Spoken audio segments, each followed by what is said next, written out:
수예배에 나오신 우리 모든 성도님들께 하나님의 크신 은혜와 축복이 여러분에게 함께 하시기를 바랍니다. 겨울을 따뜻하게 만드는 유머가 있는데요. 제가 여러분에게 유머를 몇 가지 얘기해 드려 갑니다. 회갑잔치를 치룬 지인을 만났는데 갑자기 회갑잔치란 말이 떠오르지 않았답니다. 그래서 60이 됐으니까 육순이고 회갑을 합쳐서 친구에게 인사를 했는데 뭐라고 인사했냐면 육갑잔치 잘 치르셨습니까? 라고 인사했대요. 육순의 육자하고 회갑의 회갑의 끝자를 따서 육갑잔치 잘 치렀냐고, 회갑잔치라고 한다는 말이. 배가 많이 부른 임산부에게 산딸이 언제세요? 라고 물어봐야 되는데 이 갑자기 산딸이란 말이 생각이 안 나더래요. 뭐라고 인사를 해야 되는데, 그래서 한다는 말이 무슨 말을 했냐면 만길이 언제요? 이렇게 얘기했다. 만길. 친구에게 얼마 전에 결혼한 그 선배가 아기를 낳는데 갑자기 이 속도 위반이라는 말이 생각이 안 났대. 속도 위반. 그래가지고 한다는 말이 야, 신호 위반이네 그랬답니다. 속도 위반을 신호 위반이다.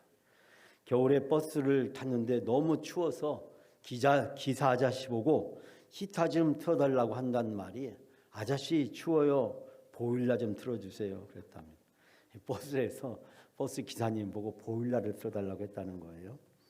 백화점에 출근한 지 얼마 안 돼서 신참 직원이 열심히 그 교육을 받았습니다. 어서 오세요. 어서 오십시오. 이렇게 인사를 해야 되는데 갑자기 이 손님이 들어오니까 뭐라고 인사해야 될지 생각이 안 나더라는 거예요. 그래서 자기도 모르는 사이에 어서 오시오 그랬답니다. 네. 여러분, 겨울이 올해는 그렇게 춥지 않게 우리에게 지나가고 우리 눈이 와야 되는데 비가 오고 이번에 문화탐방 갔더니 이 강원도 속초 쪽에는 눈이 얼마나 많이 내렸는지 뭐 눈을 그 길에 있는 눈을 치워놨는데 마치 담을 싸듯이 눈이 막 그렇게 쌓인, 저도 그렇게 많이 쌓인 눈을 뭐 본 적이 없는데 눈이 뭐 엄청나게 이 설악산 근처에 쌓여 있는 모습을 봤습니다. 춥지만 그러나 우리 마음은 늘 주님과 함께할 때 따뜻한 봄을 기다리고 주님을 위해서 따뜻한 하루하루를 보내시는 여러분이 다 되시기를 바랍니다. 오늘의 본문의 말씀은 예루살렘으로 올라가는 길에 있었던 사건을 우리에게 소개해 주고 있습니다. 여러분, 예루살렘으로 올라가는 길은 무엇일까요? 우리는 잘 알고 있습니다. 그 길이 영광의 길이 아니라 고난의 길이고 십자가의 길이라는 것을 알고 있습니다. 그 길은 부활의 길이요 죽음을 이겨내는 소망의 길이라는 것을 알고 있습니다. 예루살렘으로 예수님이 가는 길은 인류 구원의 길이고 천국 완성의 길이라는 것을 알고 있습니다. 예루살렘으로 가는 것은 절망과 죽음을 이겨내고 희망과 생명의 길이라고 하는 것을 우리는 잘 알고 있습니다. 예수님은 세 차례에 걸쳐서 순환에 대해서 제자들에게 가르쳤습니다. 그런데 제자들은 그 예수님의 가르침을 듣고도 그 순환을 가르치시는 예수님의 가르침의 의미를 알지를 못했습니다. 마지막에 예루살렘으로 올라가는 길에도 제자들은 깨닫지를 못했습니다. 예루살렘에 가면 누가 큰 자리를 차지할 거냐 서로 다투고 있었습니다. 제자들의 한심한 작태가 적나라하게 드러나고 있었습니다. 여러분, 이런 긴박한 상황 속에서 헤롯이 예수님을 죽이러 간다는 소식이 바리새인들로부터 들려왔습니다. 그 소식을 전해들은 예수님이 이제 자신이 예루살렘에 가서 죽게 될 것임을 다시 말씀하기 시작합니다. 그리고 예루살렘을 바라보시면서 애통해하시는 장면을 오늘 본문에서 소개하고 있습니다. 우리는 알다시피 예수님은 예루살렘으로 올라갈 준비를 갖추고 계셨고 또 예루살렘에 올라가기로 마음을 굳게 잡수셨습니다. 누가복음 9장에 보면 예수님께서 예루살렘에 올라가기로 굳게 결심하셨다라고 이야기를 하고 있고 예수님은 이 예루살렘으로 가는 길이 피할 수 없는 숙명적인 의미를 갖고 있다는 사실을 깨닫고 계셨습니다. 그래서 이 22절 말씀에 보면 각 성에 다니시면서 가르치실 때 예루살렘으로 여행하시더니, 즉 예수님의 그 모든 삶의 여정이 예루살렘에게 최종적 목표지로 설정되어 있었고, 갈릴리에서 1차, 2차, 3차 전도 여행을 거쳐가면서 예수님은 그 최종 목적지 예루살렘을 향해서 한 걸음씩 나아가고 계셨습니다. 사랑하는 여러분, 오늘의 본문의 말씀에서는 그 예루살렘을 향해서 가시고 또 예루살렘을 보시고 통곡하시는 예수님의 모습을 발견하게 됩니다. 저는 세 가지 은혜를 같이 함께 나누고자 합니다. 첫 번째는, 그럼에도 불구하고 예수님은 사명의 길을 가십니다. 여기서 그럼에도 불구하고라는 것은 예수님은 예루살렘에서 무엇이 기다리고 계신지 알고 있었다라고 하는 사실입니다. 여러분, 오늘 우리가 31절부터 33절까지 길지만 세 절 우리가 다시 한번 다 같이 함께 봉독합니다. 곧 그때에 어떤 바리새인들이 나와서 이르되 나가서 여기를 떠나소서, 헤롯이 당신을 죽이고자 하나이다. 이르시되 너희는 가서 저 여우에게 이르되 오늘과 내일은 내가 귀신을 쫓아내며 병을 고치다가 제3일에는 완전하여지리라 하라. 그러나 오늘과 내일과 모레는 내가 갈 길을 가야 하리니 선지자가 예루살렘 밖에서는 죽는 법이 없느니라. 아멘. 자, 이 30절 33절 말씀에서 우리가 특별히 눈에 띄는 말씀은 내가 갈 길을 가야 하리니, 즉 예수님은 지금 자기가 예루살렘을 향해서 가고 있는데 그 예루살렘에서 무엇이 기다리는지를 알고 있었다라고 하는 것입니다.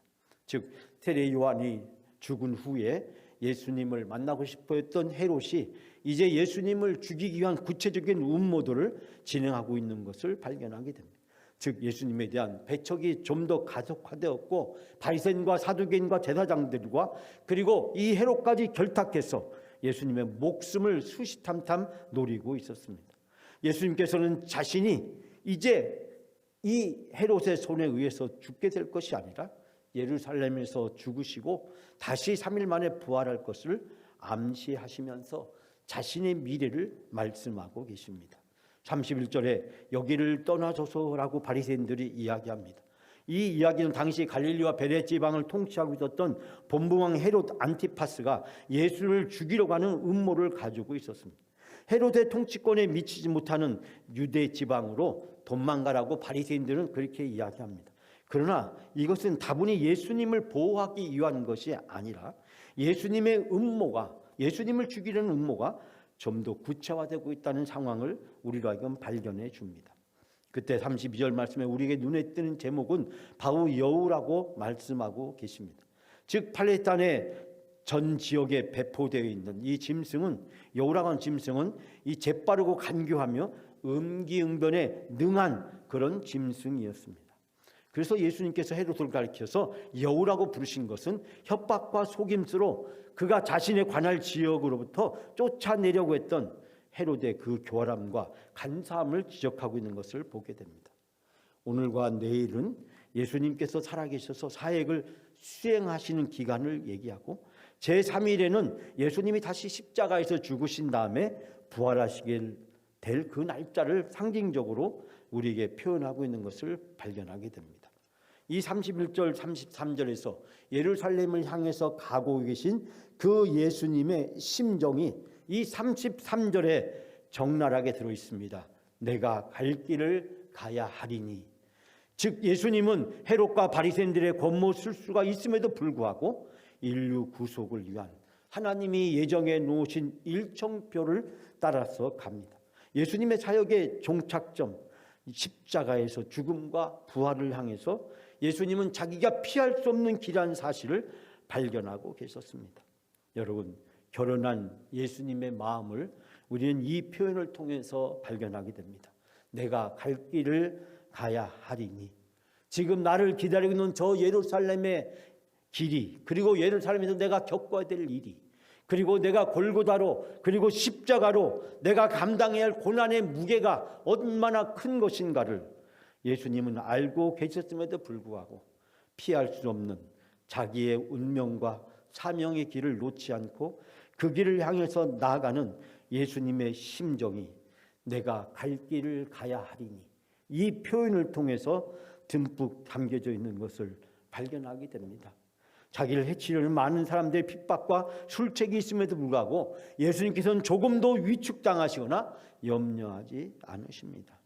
예수님께서는 이 사명을 위해서 이 세상에 오셨고, 이 사명을 감당하는 것이 아버지의 뜻을 이루는 것이고, 이 사명을 이루는 것이 자기 인생을 완성하는 길이라는 것을 알고 계셨기 때문입니다.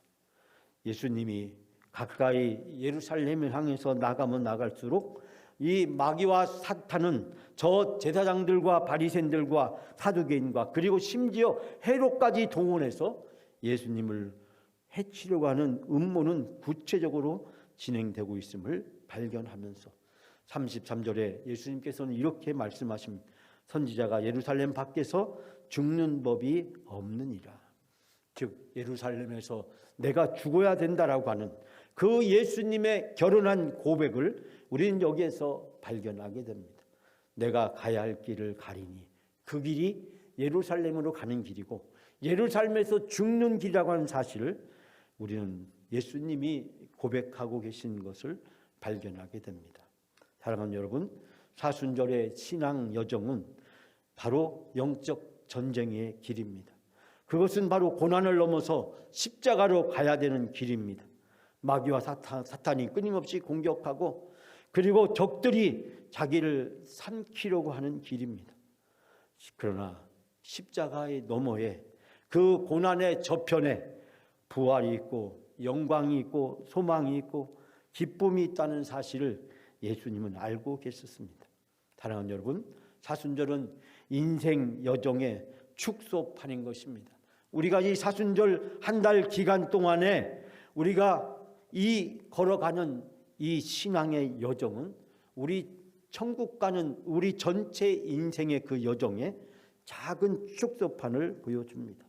그러면 사순절을 어떻게 신앙의 여정의 길을 살아가느냐에 따라서 우리 인생 전체에 대한 신앙의 여정의 길이 학습되어지고 승패가 결정될 정도로 우리에게 있어서 중요한 기간을 보내게 된다는 사실입니다.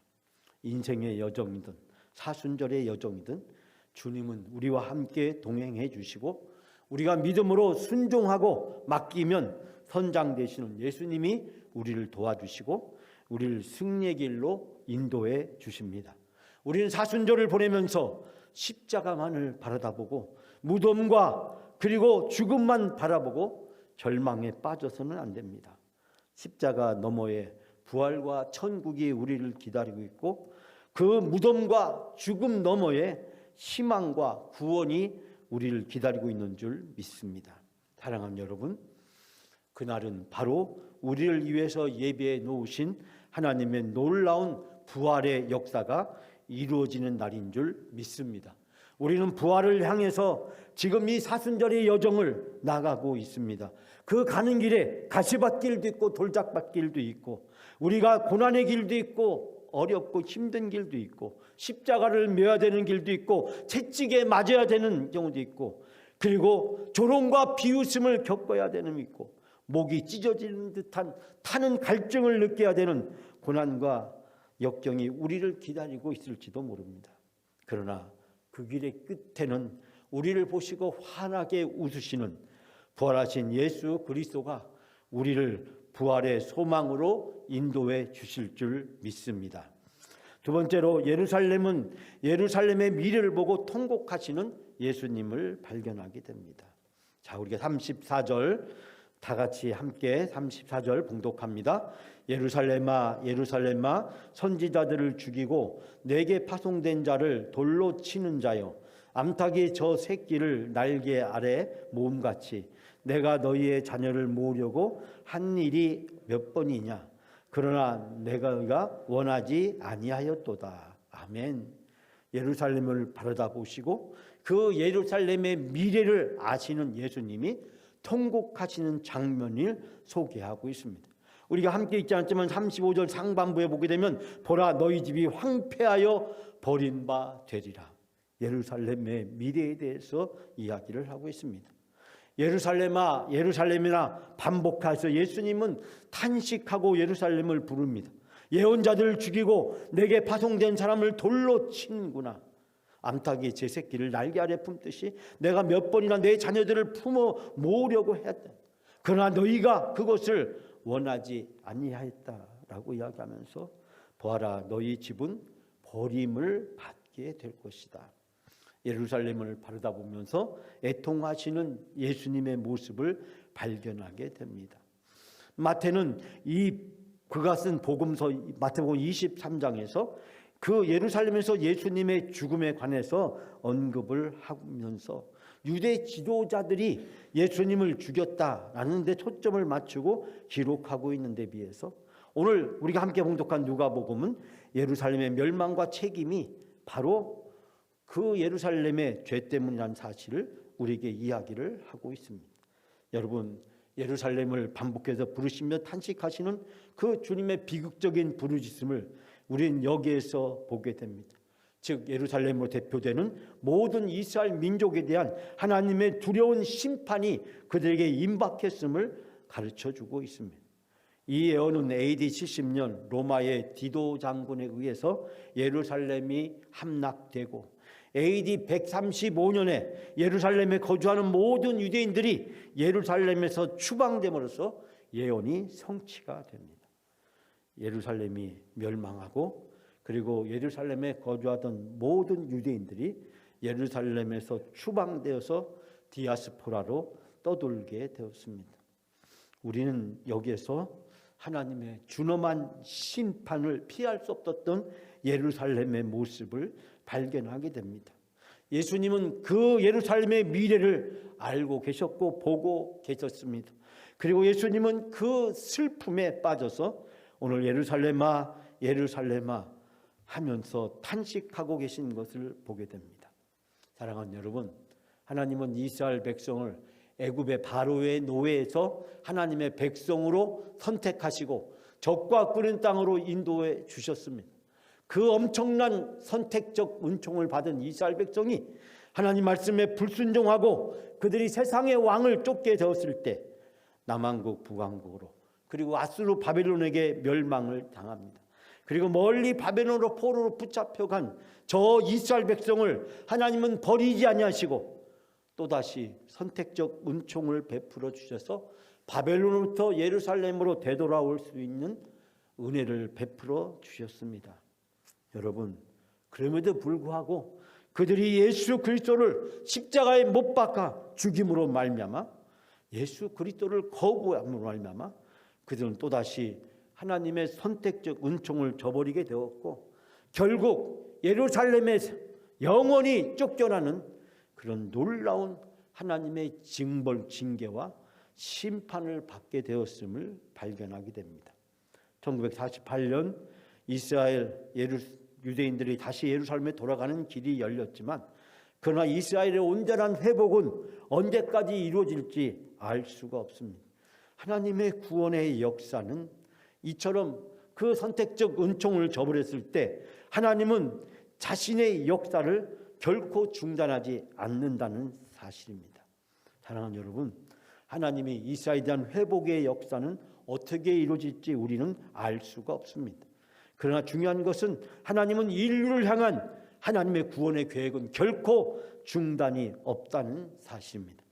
지금 한국교회는 2010년 이후로 구체적으로 종교 쇠퇴 시대에 직면해 있습니다. 한국교회가 부흥의 시대가 꺾이고 이제는 저성장의 시대가 시작되었습니다. 한국교회의 부흥은 어쩌면 우리 세대에 주어진 마지막 기회일지도 모릅니다. 앞으로 우리 앞에 어떤 일이 기다리고 있을런지 우리가 알 수가 없습니다. 유럽의 교회들처럼 교회가 술집으로 바뀌고 창고로 팔려가는 그런 일이 우리 세대에 벌어지지 않는다고 장담할 수 있는 사람은 아무도 없습니다.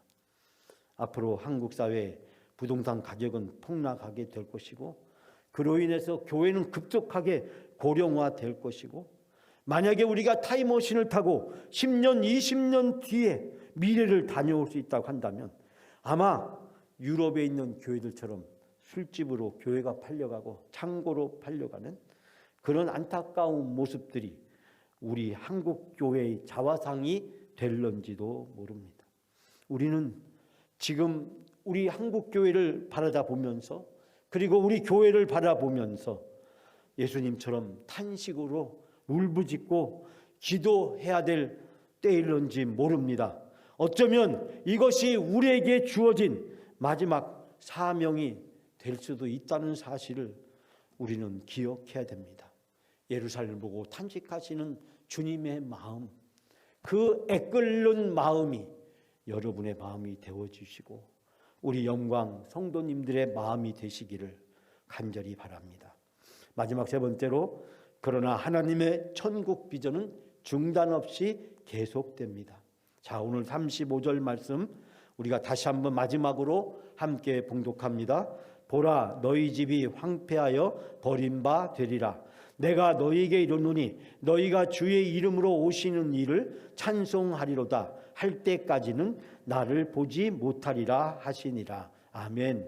이 35절 하반부에 이야기하기를 주의 이름으로 오시는 분은 복되도다. 그분이 오시는 그때까지 너희가 나를 다시 보지 못하리라. 여기서 주의 이름으로 오시는 이 표현은 시편 118편에 사용된 표현이기도 하고 예수님의 재림을 이야기하기도 합니다. 즉 예수님이 순환을 당하시고 부활하시고 승천하셔서 예수님이 다시 재림할 때까지 그 예수님을 뵙지 못하게 되는 예언을 담고 있습니다. 즉 주님께서 영광 중에 재림하실 때 예수님을 거부했던 자들이 자신의 잘못을 통절하게 깨닫게 될 것이다 라는 사실을 이야기하고 있습니다. 예수님의 이 마지막 말씀은 선지자들을 배척하고 메시아를 죽인 그 예루살렘의 황폐가 아니라 회복에 대한 소망을 우리에게 이야기하고 있습니다. 즉 예루살렘은 그 죄 때문에 하나님의 진노와 심판을 피할 수 없게 되지만, 그러나 하나님은 마지막 때 그 예루살렘을 다시 회복시킬 것임을 우리에게 약속하고 있음을 발견하게 됩니다. 종말의 때에 예루살렘에 메시아가 다시 임재하시고 그 메시아를 찬양하며 그 메시아가 다시 재림하시는 그 놀라운 천국이 이 땅에 실현되는 놀라운 변화들을 경험하게 될 것임을 이야기하고 있습니다. 우리가 하나님의 인류 구원의 비전을 감당하지 못할 때 하나님은 촛대를 옮기십니다. 유럽에서 미국으로 촛대를 옮기셨습니다. 미국에서 우리나라로 촛대를 옮기셨습니다. 우리나라에서 다시 아시아나 남아메리카나 아프리카로 하나님이 선교와 구원의 촛대를 옮기신다는 사실을 우리는 두렵고 떨림으로 하나님의 구원의 비전을 감당해야 된다는 사실을 발견하게 됩니다. 왜냐하면 하나님의 계획은 중단이 없기 때문입니다. 하나님의 선택적 은총을 받아들이면 하나님이 놀라운 부흥과 회복의 역사를 경험하게 됩니다. 하나님이 하십니다. 이스라엘이 하나님의 선택적 은총을 버리니까 하나님은 구원의 대상에서 벗어났던 이방인들을 통해서 사마리아와 땅끝까지 이르러 복음이 전하게 하셨습니다.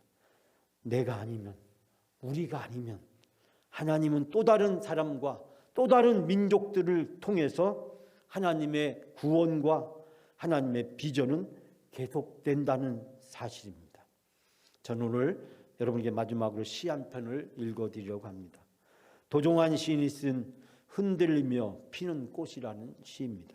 여러분이 잘 알고 있는 시입니다. 아마 봄에 많은 사람들이 읽고 많은 사람들이 암송하는 시 중에 하나입니다. 도종환 시인은 흔들리며 피는 꽃이라고 하는 시에서 이렇게 노래합니다. 흔들리지 않고 피는 꽃이 어디 있으랴. 이 세상 그 어떤 아름다운 꽃들도 다 흔들리며 피었나니, 흔들리면서 줄기를 곧게 세웠나니 흔들리지 않고 가는 사람이 어디 있으랴. 젖지 않고 피는 꽃이 어디 있으랴. 이 세상 그 어떤 빛나는 꽃들도 다 젖으며 피었나니, 바람과 비에 젖으며 꽃잎 따뜻하게 피었나니 젖지 않고 가는 삶이 어디 있으랴.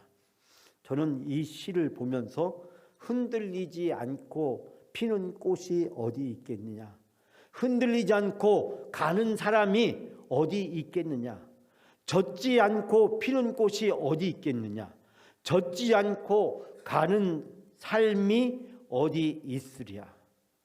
고난도 있고 역경도 있고 어려움도 있고 힘든 일도 있고 가뭄도 있고 바람도 있고 온갖 병충해와 어려운 일을 다 감당해내면서 꽃은 이제 꽃을 활짝 피우듯이 그 고난과 역경을 다 감당하고 이겨내고 그리고 꽃을 피우듯이 거센 바람이나 태풍이 몰아와도 흔들리지만, 비바람에 젖어서 때로는 힘들고 어려운 일이지만 예루살렘을 향해서 가는 길은 우리 성도들이 가야 될 길이고 우리에게 주어진 소망의 길이라고 하는 사실을 발견하게 됩니다. 사랑하는 여러분, 2024년 사순절은 우리 인생의 축소판입니다. 천국 가는 우리 인생 여정의 축소판입니다. 한 달 동안 우리가 신앙의 여정을 어떻게 보내느냐가 2024년 우리가 영적으로 신앙생활을 어떻게 하느냐에 성공과 실패가 결정되어질 수도 있고, 우리 인생 전체를 향한, 즉 주님께서 이 세상에 오시고 주님께서 우리를 부르시는 그날까지 우리가 살아가는 우리 신앙 여정의 승패가 결정되는 한 해가 될 수가 있습니다. 그러므로 우리는 4월 3월 한 달 동안을 보내면서 우리 인생을 천국 가는 그 여정을 우리가 훈련하고 연습하는 것입니다. 존 버닐슨 철로 역정에 보면 바로 거기서 기독교인, 즉 크리스찬이 이 세상에서 천국 가는 길까지 겪는 수없이 많은 일들을 묘사하고 있습니다. 때로는 좋은 길을 가지만 때로는 힘든 길도 가고, 때로는 좋은 일도 있지만 힘들고 어려운 일도 있고, 사탄과 마귀의 온갖 유혹과 시험도 감당해야 되고 고난과 역경을 감당해야 됩니다. 기독교, 즉 크리스찬은 그 상황에서 때로는 넘어지기도 하고, 그러나 다시 일어서고 넘어졌다가 다시 일어서면서 천국을 향해서 가는 길을 포기하지 않습니다. 사랑하는 여러분, 2024년 우리에게 어떤 일이 기다리는지 알 수가 없습니다. 작년 봄에 사순절 이맘때 우리가 작년 1년 동안 어떤 일이 우리에게 일어날 것인가 우리가 다 예측하고 작년 2023년 3월달 사순절을 보낸 것은 아니었습니다. 우리가 어렵고 힘든 상황에 있었지만, 그리고 매일 경찰이 우리 교회에 출동을 해야 됐고, 우리가 교회 수요 예배에 나오는 것, 주일 예배에 나오는 것이 정말 우리에게는 힘들고 어려운 일들이 있었습니다. 우리는 부딪혀야만 했고 우리는 어려움을 겪어야 했습니다. 지난 금요일 날 저에게 장문의 문자가 왔습니다. 그 문자가 무엇인가 봤더니 대전지방검찰청에서 보낸 문자였습니다. 그 문자의 내용은 우리 교회를 괴롭히고 힘들게 했던 면직 출교자들이 각종 형사적인 사건으로 이제 그들이 벌금형에 처하게 되었다는 그런 이야기였습니다. 우리 예배당 앞에 와서 우리를 방해하고 우리 교회를 막고 여러 가지 우리를 위협하고 했던 그 모든 행위들이 형사법적으로 처벌을 받게 되어서 그들에게 벌금형이 내려졌다라고 하는 긴 문자였습니다. 한 사람당 2가지, 3가지, 어떤 사람 4가지까지 다 한 사람 한 사람 이름이 언급이 되면서 어떤 벌로 어떤 그들이 벌금형에 처하게 됐다라는 내용이 구구절절하게 기록되어 있습니다. 정말 가슴 아픈 문자였습니다. 그 길을 문화탐방을 끝나고 오는 차 안에서 읽게 될 때 가슴이 아팠습니다. 기쁘고 좋은 소식이 아니라 아프고 고통스럽고 힘든 소식이었습니다. 전 그러면서 사순절 여정을 다시 생각해 보게 되었습니다. 작년 3월 달 사순절을 시작할 때 2023년이 어떻게 끝나게 될지, 2023년 우리 앞에 어떤 일이 기다리고 있을지 우리가 알 수가 없었는데 하나님은 우리에게 은혜를 베풀어 주셨고 우리가 생각하지 못했던 놀라운 일들이 우리 앞에 펼쳐졌습니다. 심지어는 변호사가 우리에게 권고해주고 이야기했던 것보다 더 놀라운 일들이 우리 앞에 이루어졌습니다. 우리 변호사가 우리에게 제안한 내용은, 그리고 예배방해 접근금지 가처분에서 우리가 냈던 내용은 수요 예배 전후에, 주일 예배 전후에 누구도 우리의 예배를 방해하지 못하게 해달라는 것이었는데, 판사의 판결은 우리 교회에 일절 접근할 수도 없고, 또 그 면직과 출교재단과 동조하는 사람들도 접근할 수 없다라는 놀라운 판결문이 나왔습니다. 변호사는 저에게 그런 얘기했습니다. 이런 판결이 나오기가 정말 어렵다. 그래서 우리가 주일 예배, 수요 예배 전후만 우리가 지켜달라고, 방해를 받지 않게 해달라고 그렇게 우리가 소송을 했는데, 판사님이 이렇게 완전히 교회에 접근을 못하도록 판결을 내리라고는 본인도 생각하지 못했다. 제가 여기서 드리고 싶은 말씀은, 하나님은 우리가 생각하지 못했던 놀라운 일을 하신다는 사실입니다. 사랑하는 여러분, 2024년 우리 앞에 무슨 일이 기다리고 있는지 우리는 알 수가 없습니다. 2023년 우리 앞에 무슨 일이 기다리고 있을런지 사순절을 시작하면서 우리는 알 수가 없었습니다. 그러나 하나님은 놀라운 일을 하셨습니다. 2024년도도 하나님은 우리들에게 놀라운 일을 하실 것을 믿습니다. 여러분, 그것이 바로 부활의 신앙이고 예루살렘을 향해서 가는 우리의 믿음이고 신앙 고백인 줄 믿습니다. 여러분, 2024년 부활절에 2024년도에 하나님이 놀라운 은혜의 꽃을 우리에게 활짝 피워주실 줄 믿습니다. 그 담대한 믿음을 가지고 하나님께 모든 것을 맡기고 하나님을 의지하고 담대히 나가는 여러분이 다 되시기를 주님의 이름으로 축원합니다.